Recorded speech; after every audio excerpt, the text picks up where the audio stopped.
The air in Arlington, Texas was thick with anticipation. On June 18, 2025, inside the AT&T Stadium, a footballing drama was about to unfold. This was more than just another Gold Cup match, it was David versus Goliath. Costa Rica, regional giants, faced the Dominican Republic, making their historic tournament debut. The stadium buzzed with a vibrant mix of red, white, and blue, fans from both nations ready for history. For Costa Rica, this was familiar territory expected to dominate as Group A leaders.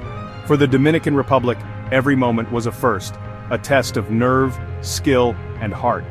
The contrast in stories created a compelling narrative before a ball was even kicked.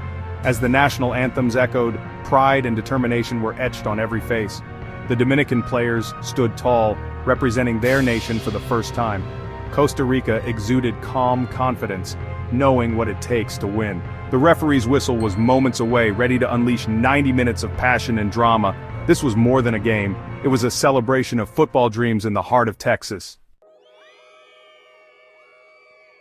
From the first whistle, Costa Rica made their intentions clear. They were here to dominate.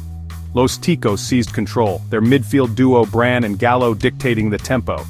Red shirts swarmed forward, pinning the Dominican Republic deep in their own half. Fullbacks pushed high, delivering dangerous crosses, while the Dominican defense scrambled to hold firm.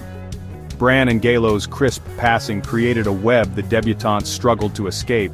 The pressure was relentless, but the Dominican Republic refused to be intimidated. Costa Rica probed for weaknesses, their forwards making clever runs to disrupt the defense.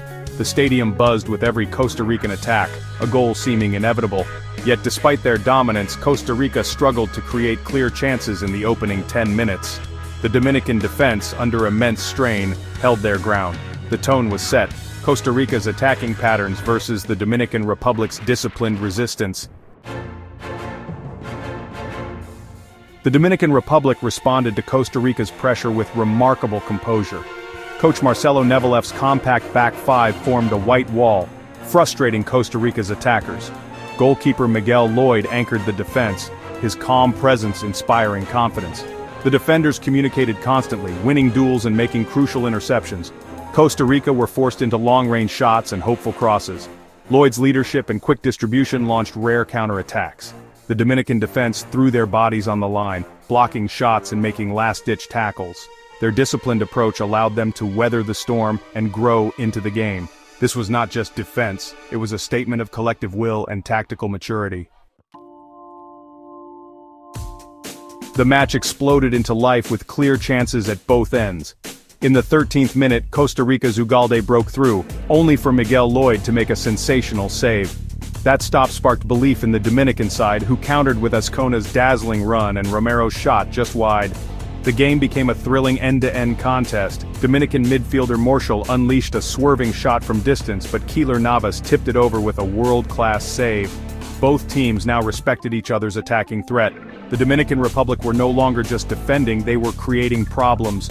The crowd's energy shifted, Dominican fans growing louder. The script had changed. This was no longer a simple giant versus newcomer. Both teams were creating chances and showcasing their quality. The first sparks had ignited a fascinating battle. The match was now wide open, with both sides believing they could win. The drama was just beginning. The first half's intensity grew, with both teams agonizingly close to scoring. In the 32nd minute, Alcocer's brilliant run set up Madrigal, whose shot crashed off the post. Costa Rican frustration mounted as the Dominican defense held firm. The Dominican Republic grew in confidence, believing they could get a result. Just before halftime, Dominican defender Junior Firpo curled a free kick over the wall, grazing the crossbar. Both teams had hit the frame of the goal. Both goalkeepers had made crucial saves. The score remained 0-0, but the contest was finely balanced. The agony of near misses only heightened the tension. Fans were left breathless, eagerly awaiting the second half. The breakthrough had narrowly eluded both sides. The match was perfectly poised for a dramatic finish. The stage was set for a memorable second half. The second half began with a surge of urgency from both teams. Costa Rica pressed forward with renewed vigor, desperate to break the deadlock. Their passing was quicker, their movement more aggressive. The Dominican Republic, emboldened by their first half performance, pressed higher and fought for every ball. The match became a thrilling, end-to-end battle, both sides searching for a breakthrough. Managers on the touchline made tactical adjustments, each substitution a potential game-changer. Costa Rica added attacking firepower, the Dominican Republic reinforced their midfield. The atmosphere inside AT&T Stadium was electric, tension mounting with every attack. Every moment felt crucial. A single mistake or moment of brilliance could decide the match. The pace was frantic, a testament to both teams' desire. The second half was a showcase of tournament football at its best. The question remained: who would blink first? Individual brilliance began to define the contest. In the 54th minute, Costa Rica's best move was denied by a heroic sliding block from Dominican defender Luigi de Lucas. The block was celebrated like a goal, inspiring his teammates. Minutes later, Dominican star Azcona embarked on a sensational solo run, beating defenders and forcing Navas into a spectacular save. These moments captured the spirit of the match: defensive heroics and dazzling attacking runs. The tension built as both teams refused to give an inch. Every tackle and save was met with roars from the crowd.